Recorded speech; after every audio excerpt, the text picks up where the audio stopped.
Welcome to the InnoGuide Podcast, where we share the works of authors and mentors to guide innovation. In this episode, number 49, we'll be sharing part 2 of The Innovation Mindset by Lorraine Marchand.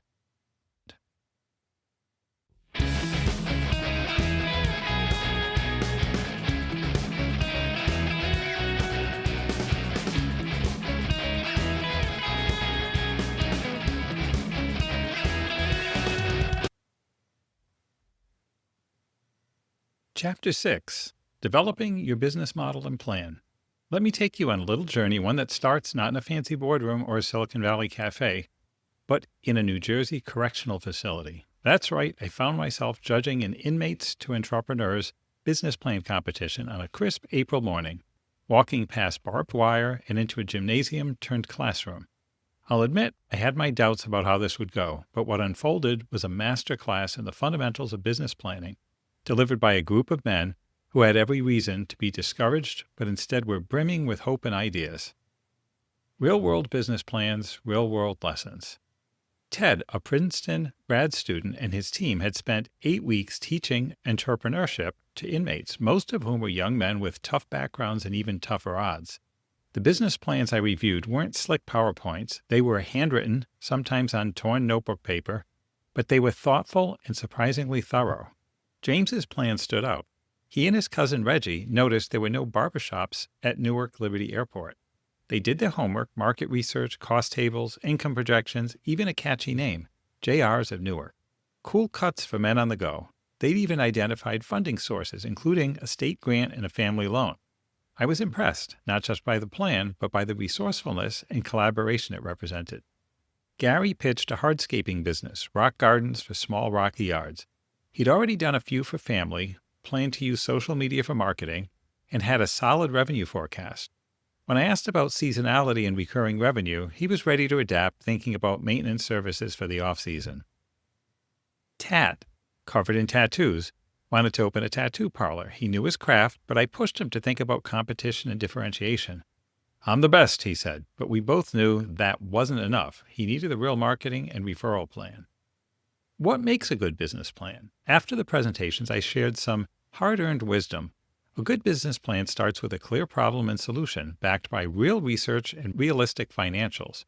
It should never claim no competition or ignore the risks. Those are rookie mistakes. And it's not just about the numbers, it's about understanding your market, your customers, and your own assumptions.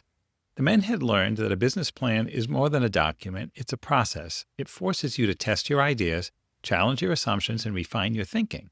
As one inmate put it, it's what you think you got right that didn't that will mess you up. Exactly. Business model versus business plan. We talked about the difference between a business model and a business plan. The business model is your blueprint for how you'll make money, who your customers are, how you'll reach them, and how you'll deliver value. The business plan is the full roadmap. It lays out your market, competition, team, operations, financials, and how you'll get from here to there. Take Nespresso, for example. Their business model was the classic razor and razor blade. Sell the machine once, but make recurring revenue on the coffee pods. Their business plan, though, went much deeper. It detailed their target market, competition like Keurig, operations expansion plans, and more. You need both, a model for making money and a plan for making it all work. Common business plan mistakes. Most new businesses fail, and it's often because of avoidable mistakes. Here are the big ones. Forgetting that cash is king. Profits are great, but cash flow keeps the lights on. Most businesses fail because they run out of cash, not because they're unprofitable on paper. Skipping problem-solution validation. If you're not solving a real problem, you're dead in the water. Ecolab, for example, pivoted quickly during COVID to deliver a sanitizer that worked in 15 seconds, not 15 minutes, because that's what customers needed. Incomplete plans. Cover all the bases. Customers, products, operations, marketing, team, competition, and financials. Inadequate research. You need at least 100 customer interviews and a deep understanding of your market and competitors. Unrealistic assumptions. Tie your forecast to real data, not wishful thinking. Don't bury your assumptions, highlight and justify them. Neglecting risk. Every business has risks. Address them head on and have contingency plans. Overlooking competition. There's always competition, even if it's just the status quo. Plan for it. No roadmap for the future. Lay out concrete milestones and how you'll reach them. and getting bogged down in technical details. Keep the main plan business-focused, put the tech specs in the appendix. Tips for a standout business plan. Follow a template: executive summary, market analysis, financials, and appendices. Keep it clear and conversational. Polish your plan. Think through every aspect: team operations, marketing, cash flow, competition. Do your homework. Double-check your data, research your market, and keep updating as you learn. Get feedback from advisors, investors, and especially customers. Listen, adapt, and improve. Consider hiring a professional. A good consultant can fill in your knowledge gaps and help you avoid rookie mistakes. Use a business model canvas. It's a great tool for mapping out your business and pressure testing your ideas. Keep updating. Your plan is a living document. Revisit and revise as your business evolves. Innovator in focus. Laurent Levy, CEO, Nanobiotics. Laurent Levy is a physicist and biotech entrepreneur who founded Nanobiotics, a company pioneering the use of nanoparticles in cancer treatment. His vision was huge, using nanotechnology to fight cancer and unlock human potential. But he learned that vision alone isn't enough. You need a step-by-step plan that investors and partners can digest. Plans should be flexible because innovation requires agility. Levy's advice: go big, take the road less traveled, but don't be afraid to change direction if a better path appears. Whether you're an inmate with a dream, a scientist with a breakthrough, or an entrepreneur with a big idea, the fundamentals were the same. The business plan is your calling card, your roadmap, and your reality check. It's not set in stone. Keep it alive, keep it honest, and keep learning. The innovation mindset isn't just for the boardroom. It's for anyone, anywhere who wants to build something better. And remember, it's not what you don't know that gets you. It's what you think you know that ain't so. Stay curious, stay humble, and keep refining your plan. That's how you turn ideas into impact. Chapter 7. How Serial Entrepreneurs Increase Their Odds of Success. Let me set the scene. It's a sunny April afternoon in Summit, New Jersey, and I'm standing at the podium in a conference room filled with 73 senior-level women and a handful of men gathered for a leadership workshop. The energy is high, the room is buzzing, and the pastel colors of spring are everywhere, both inside and out. This isn't just a women's event. Each table has a male ally because we know that real change for women in business happens when men are in the conversation too. We just heard from Robin Benicasa, a world champion adventurer racer who told us about winning the grueling Eco Challenge in Borneo. Her story was all about grit, teamwork, and leadership under pressure, canoeing through rivers, biking mountains, and wading through bat-filled caves. After that, a psychologist led us in yoga breathing exercises to help us recover from Robin's tales of leeches and bat guano. Then it was my turn to talk about risk, specifically how entrepreneurs and innovators manage it. A real-life case study in risk. I started with a question. On a scale of 1 to 10, how effective are you at managing risk? I had everyone jot down their answer, knowing we'd revisit it after my story. I shared a personal experience. Imagine you're a successful executive who decides to co-found a molecular diagnostic startup. Your partner is a renowned physician, you've got seed capital, and you're making great progress, patents filed, studies underway, staff hired, and VCs interested. Then disaster strikes. Your co-founder is in a terrible motorcycle accident, leaving him incapacitated. Suddenly, you're facing patent challenges, nervous investors, ambiguous clinical data, and a new boss, your partner's 26-year-old son, who gives you 60 days to secure funding and sales. I asked the group, what's your risk score now? Some admitted it dropped. Others felt more confident, but everyone realized that risk is real and it's everywhere in entrepreneurship. I explained that successful innovators share certain traits: resilience, tolerance for ambiguity, commitment, creativity, adaptability, and a drive to solve problems. Risk management is like a muscle. You have to exercise it. I even shared a self-assessment tool for entrepreneurial potential. One woman shared her own crisis: product failure and fleeing clients. She admitted she hadn't planned for technical problems. I offered advice: assess the problem objectively, be transparent, document your learnings, and move forward with a new plan. My 6 tips for managing risk under fire are the following. 1. Focus on your strengths. 2. Maintain perspective with trusted advisors. 3. Emotionally detach and assess as an observer. 4. Assess options and set priorities. 5. Develop and execute a new plan with stakeholder support. And 6, forge ahead but record the lessons learned. My own outcome. In my own story, I did the right thing for my partner in the company. I secured grants, kept the research going, and eventually moved on to new ventures, founding more startups, teaching, and leading innovation at Cognizant. The lesson? An innovation mindset means embracing risk, planning for it, and being ready to pivot, even if it means letting go of your original idea. Risk versus uncertainty. It's important to distinguish between risk and uncertainty. Risk is when you can anticipate and plan for potential problems. Uncertainty is when the outcome is unclear. Entrepreneurs live with both, but the key is to identify, assess, and mitigate risks wherever possible. Types of business risk. Uncontrollable risks. These are the black swan events like the oil crisis, a co-founder's accident, or the COVID-19 pandemic. You can't prevent them, but you can plan how to respond. Strategic risks. These are the big bets, new products, new markets, or major partnerships. High risk, high reward. The Apple-IBM partnership is a great example. Their first attempt failed, but they learned and succeeded the second time. Manageable risks. These are the ones you can and must plan for. Technical risks. What if the technology doesn't work? AstraZeneca's COVID vaccine faced this with blood clot concerns.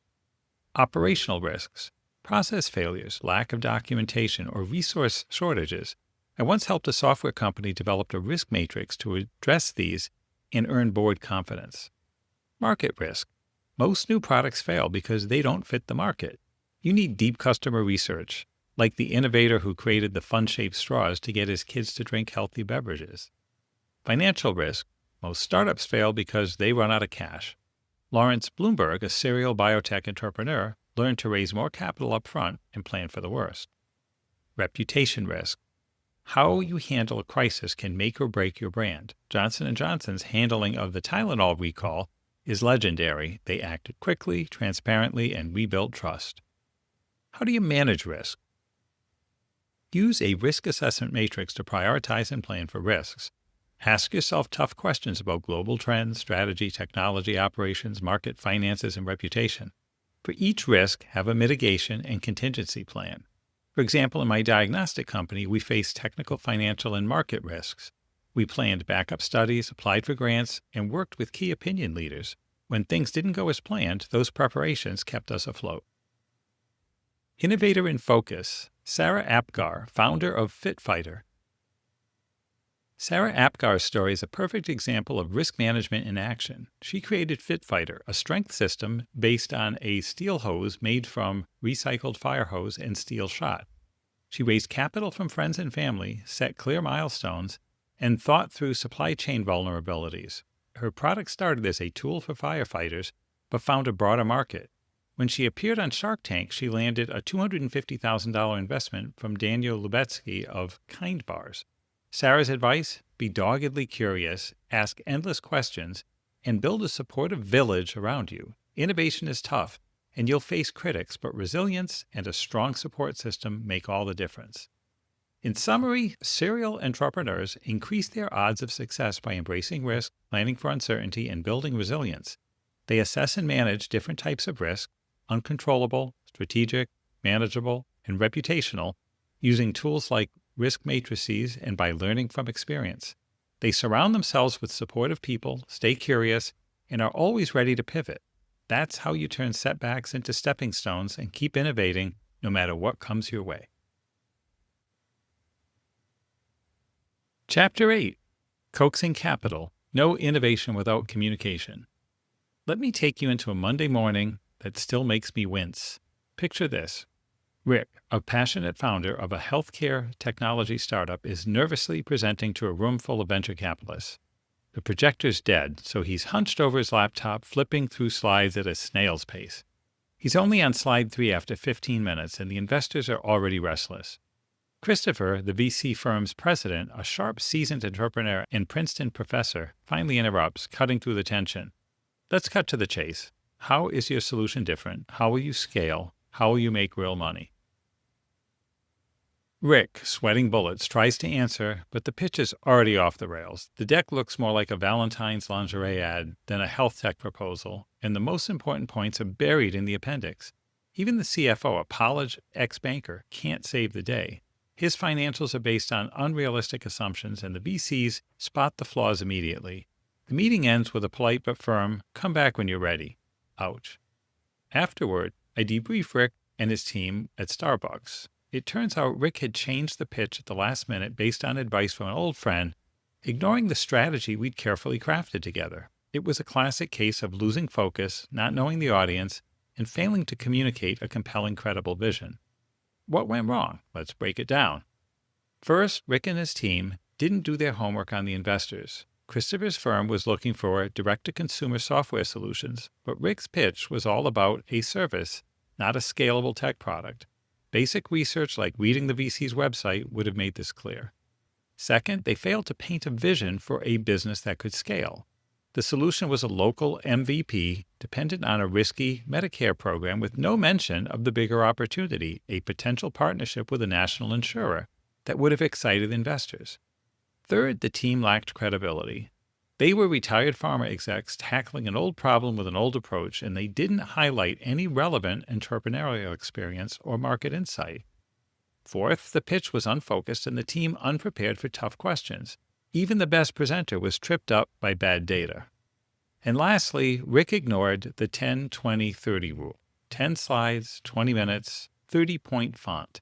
He spent too long on the problem, not enough on the solution, and the slides were hard to read and off-brand. No surprise the VCs passed. Rick's team eventually disbanded, and he launched his program as a not-for-profit.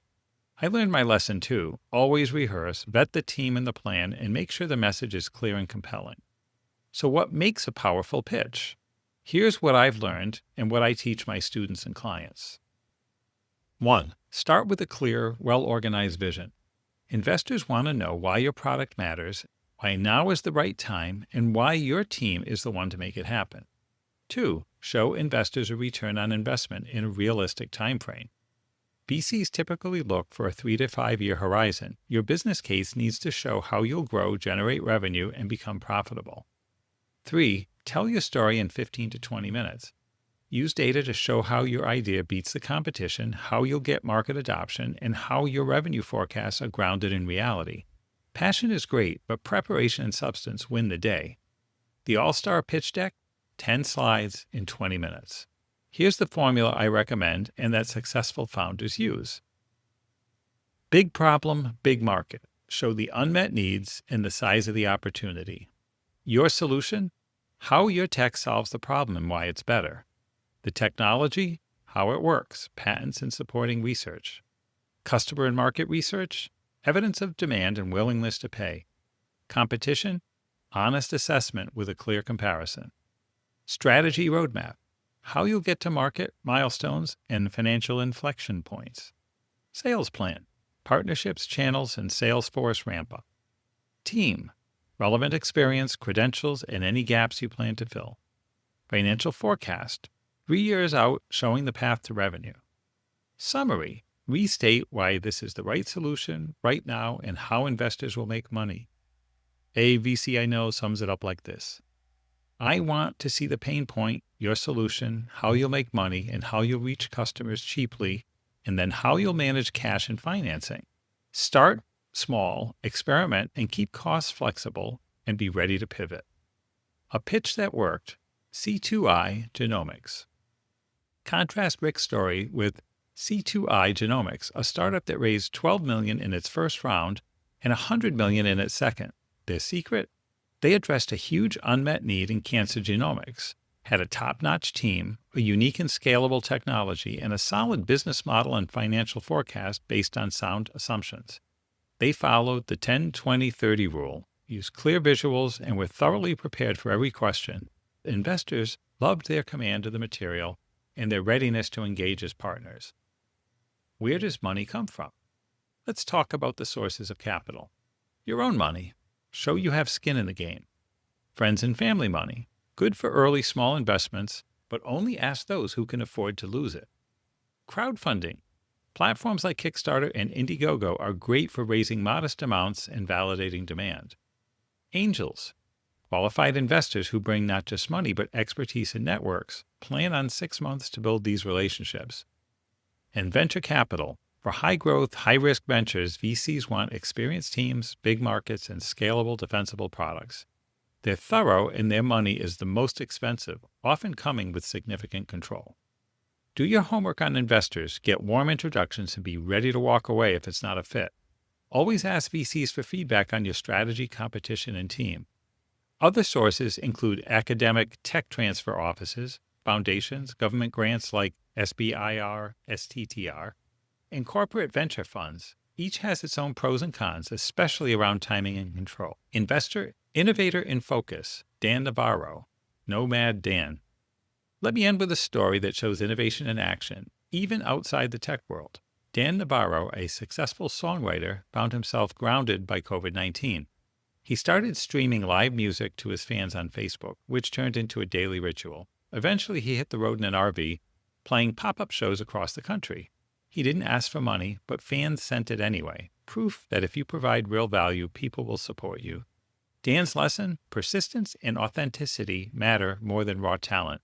And sometimes the best business models emerge from simply serving your audience well. Final thoughts? Raising capital is about more than just having a great idea. It's about communicating that idea clearly, credibly, and compellingly. Do your homework, know your audience, and rehearse until your story sings. And remember, you never know where your funding or your next big break might come from. Chapter 9. Execution and Exit. Managing your innovation, and if necessary, moving on. Let me start with a personal story. When my father founded his chemical manufacturing and distribution company in the 1960s, he wasn't just thinking about a product, he was thinking about legacy. He wanted to build something that would provide for our family and would stand the test of time. He bought the intellectual property for a chemical formula, built strong supplier and customer relationships, and always kept an eye on growth and sustainability. When it was time to retire, he didn't just walk away. He carefully planned the transition, offering my husband, Don, the chance to buy the business. Dad laid out every detail in a 20-page binder, and after a long porch discussion, Don and I agreed to take over. Decades later, that business is still running, thanks to the foundation my father built. But not every innovator wants to build a family legacy. Some want to create, sell, and move on to the next big thing. Others design their business specifically to attract a strategic partner or acquirer.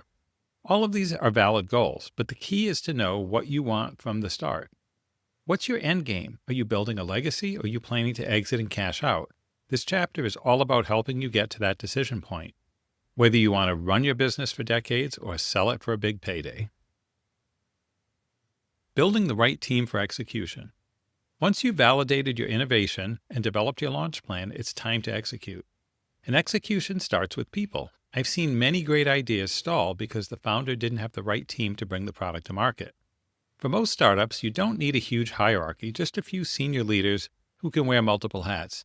Think CEO, CFO, COO, and maybe a chief technology officer, if you're R&D heavy. These leaders might also handle strategy, operations, and even HR. As you grow, you can fill in gaps with contractors or part-timers. For solopreneurs or small businesses, you might rely on subcontractors or even volunteers. Lawrence Bloomberg, a serial biotech entrepreneur, ran his startup as the only employee for 2.5 years, outsourcing everything else. The key is to tap your network. Most of my own startup opportunities came through personal connections. Use LinkedIn accelerators and even recruiting agencies, some will work for equity, to find the right talent. Compensation, getting it right. How do you pay your team, especially if they're used to corporate salaries? Startups are different. When I became a startup CEO, I took a pay cut in exchange for equity. Equity is the long-term incentive, not a substitute for a living wage. Don't make the mistake of offering too little salary and too much equity. You'll risk losing good people and giving away too much of your company. Use resources like Glassdoor or HR consultants to benchmark compensation and design smart packages. Management systems and tools. As your company grows, you'll need systems for project management, customer relationships, documentation, and training. Tools like Salesforce are great, but you can start with a simple spreadsheet. Make sure you have processes for storing documents, training employees, and managing IT, even if you use outside consultants. A knowledge management system helps you capture lessons learned and builds a culture of continuous improvement. Start with the end in mind. Remember Stephen Covey's advice, start with the end in mind. What's your goal? Do you want to run a lifestyle business, sell, or merge? Leslie Eisner Novak of How to Designs asked herself this question early on, and it shaped her entire strategy. The founders of ZipStitch, a surgical technology, designed their company from day one to be acquired by a large medical device firm. They built relationships with potential acquirers and tailored their clinical studies to fit the acquirer's needs. When the time was right, they were ready for a successful merger. Exit strategies. Planning your harvest. An exit strategy isn't just a nice to have, it's essential. My dad had his exit in mind for years and it paid off. Financial success can be a huge motivator, giving you the freedom to take risks and innovate further. Just look at Elon Musk, who used his PayPal windfall to launch SpaceX and Tesla. A harvest goal is your plan for extracting value from your company. Maybe you want to sell to a strategic partner in 3 years or go public. Having this focus helps you make better decisions along the way. Don't wait for a crisis to think about your exit. Plan ahead, be patient, and get advice from multiple experts. Timing is everything. Timing can make or break your exit.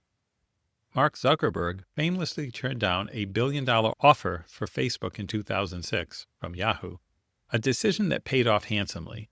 Blockbuster, on the other hand, passed on buying Netflix and ended up bankrupt. Don't let fear drive your timing. Set realistic harvest goals, be patient, 3 to 10 years is typical, and get professional advice. Types of exits. There are several ways to exit. Here are 4 of them. Management buyout. Selling to existing owners or managers, often with payment over time. Merger or acquisition. Join forces with a larger company, often starting as a strategic alliance. You might get cash, stock, or a mix. Public offering, IPO. Take your company public. This can provide capital and liquidity, but it's rare and it comes with lots of scrutiny and new challenges. And sale. Simply sell the company, as my father did, which can be the cleanest option. Valuations, the art and science. When you're preparing for investment or exit, you'll need to know what your company is worth. Valuation is part science, benchmarks and financials, and part art, market trends, investor psychology. Hire a consultant to help you get it right, and remember that hot industries and multiple interested buyers can drive up your value. Final thoughts on this. My dad was clear about his goals, and you should be too. Ask yourself, why am I building this company? What does success look like? Who benefits if I succeed or if I don't? The answers will shape every decision you make, from hiring to fundraising to your own exit. The key lesson, even as you're building your startup, always be thinking about how and when you'll move on. Chapter 10. Unique Challenges Women Innovators Face and Why. Let's start with the facts. Women are still fighting an uphill battle in innovation. Only 5% of patents are held by women. Just a quarter of top innovation firms are led by women, and only 20% of Fortune 500 chief innovation officers are women. In STEM fields, women are underrepresented and still earn 16% less than their male peers. Women are half as likely as men to start a business, and when they do, 95% fail within a year, often because they can't get the funding or support they need. So why is innovation so tough for women? Or maybe the better question is, why aren't more women encouraged to be innovators? And are their contributions truly recognized? In this chapter, I dig into the stories, both famous and unsung, of women who have tried to break through, and I share what I've learned from my own journey as a woman in innovation. The League of Extraordinary Gentlemen and Women. Let me take you to the Union League of Philadelphia, a grand historic club where I was pitching at the Angel Venture Fair. The building was impressive, but what struck me most was the sea of men in suits. Out of 25 CEOs pitching that day, I was one of only 2 women. That moment was both an honor and a wake-up call. I promised myself I'd do my part to change those numbers. My own startup journey was filled with excitement and obstacles. I had a strong background in biotech, but I was new to the startup world and frankly new to being the only woman in the room. I joined organizations like the Alliance of Women Entrepreneurs, AWE, which became a lifeline offering mentorship, networking, and a sense of community. Still, most of my investor meetings were with men, and the feedback I got was often filtered through the lens of gender and experience. Some older investors were encouraging but paternalistic. Younger ones were all business, but rarely offered a real shot. I faced the classic catch-22. Investors wanted more data before funding, but I needed funding to get more data. I hustled for grants and partnerships, and with the help of woman mentors like Gloria from Golden Seeds, I kept moving forward. That day at the Angel Venture Fair, I pitched to rooms full of men, fielding tough questions, and left with new contacts and a deeper resolve. Ultimately, my company found success through grants and partnerships, not VC funding. The data. Progress, but not enough. Despite some progress, the numbers haven't changed much. In the U.S., only 3% of venture capital goes to all female-founded companies, and just 15% to companies with even one woman on the founding team. In Europe, the stats are even worse. Yet studies show that women-led companies deliver higher returns on less capital. For every dollar raised, female-run startups generate 78 cents in revenue, compared to 31 cents for male-run ones. Teams with a female founder performed 63% better than all male teams. So what's holding women back? Research points to two main issues. Women have self-limiting beliefs about their opportunities, and they face persistent stereotypes and expectations from the business world. Women are less likely to see themselves as entrepreneurs and have less diverse networks and face more challenges raising capital. The double bind is real. Women who act aggressively are seen as competent but unlikable, while those who don't are seen as lacking drive. Strategies for women innovators. So what can women do to break through? Here's what I've learned. 1. Leverage the social impact angle. Women are often seen as strong leaders in social enterprises. If your innovation has a social or sustainability angle, highlight it. 2. Tap into women-focused angel networks. Groups like Golden Seeds, Plum Alley, Astia, and 37 Angels are providing more seed capital to women founders.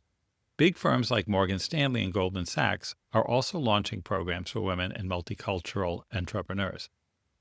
3. Join accelerator programs and build your network. Organizations like Women in Innovation, WIN, and university-based accelerators offer training, mentorship, and connections.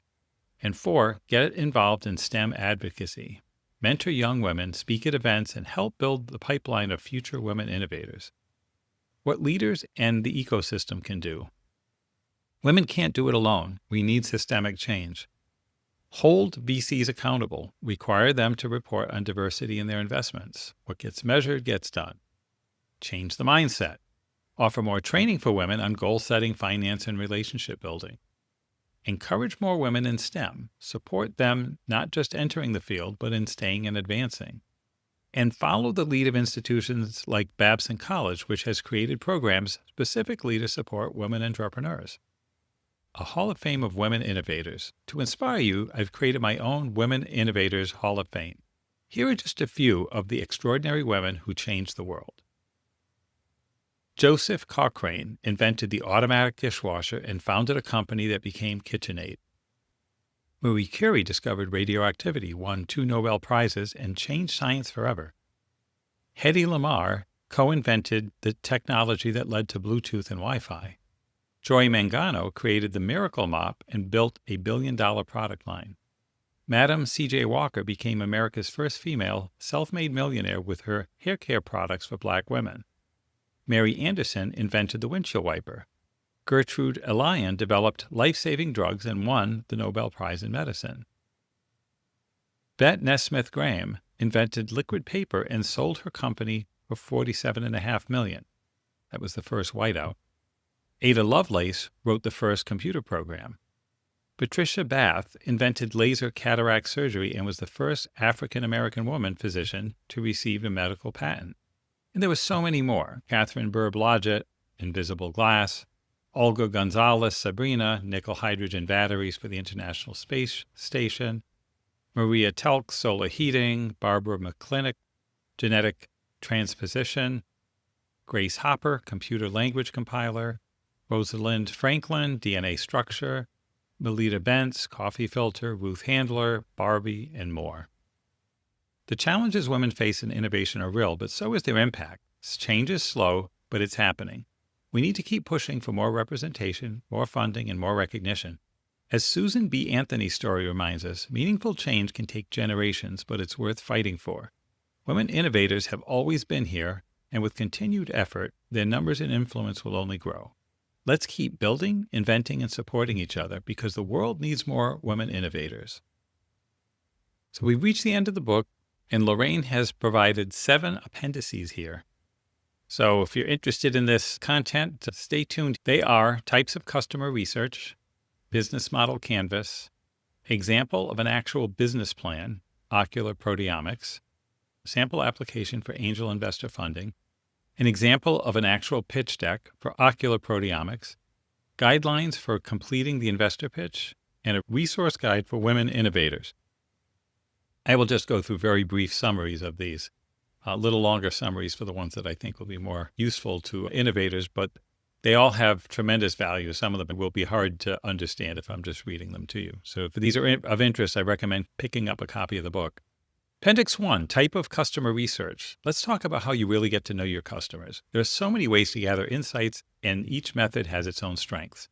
For instance, focus groups bring together a small group of people, think 8 to 12 in a room or virtual room, to talk openly about your product or service.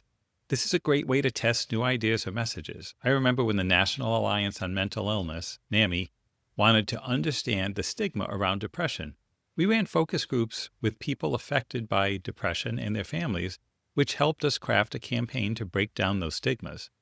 Individual interviews are another classic approach. They're more personal and in-depth, and while they can be expensive, they're often the most trusted. I used this method myself when I interviewed retinal surgeons about a new diagnostic tool.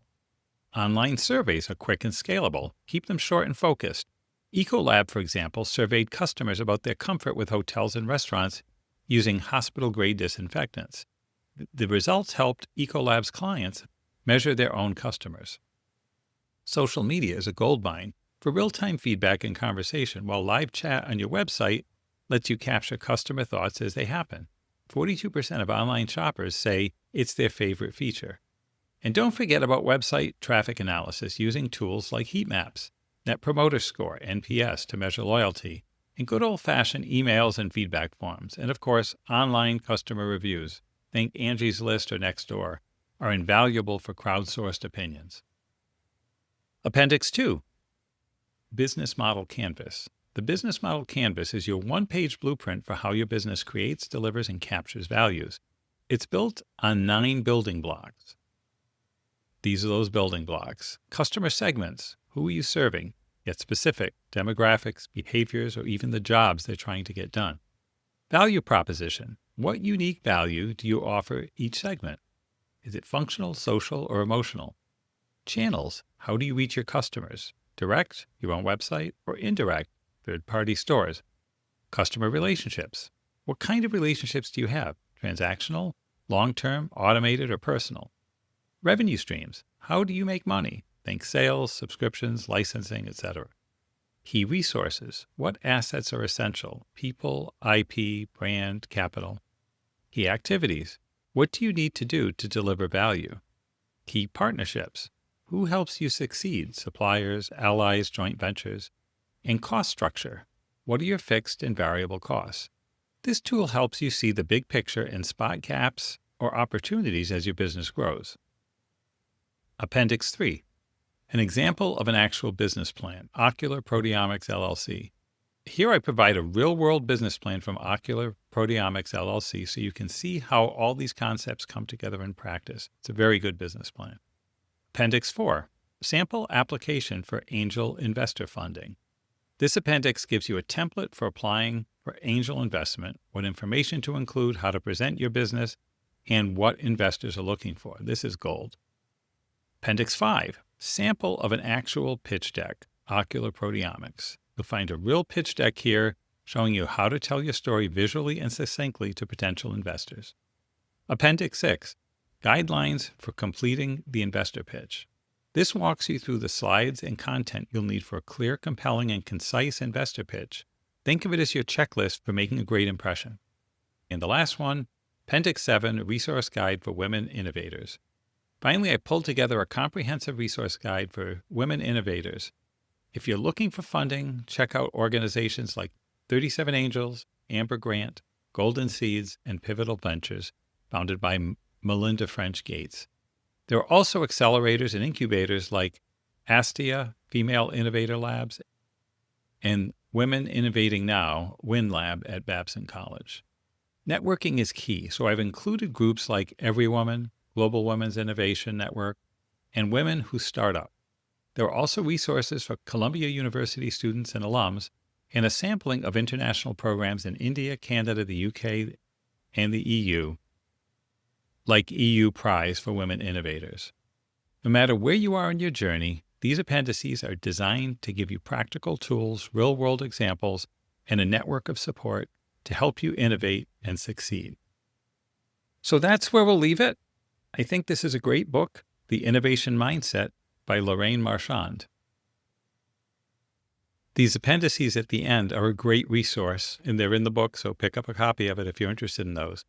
And I have many other resources for innovators building products and learning AI on my website, InnoGuide.net. Thanks for joining. That's a wrap.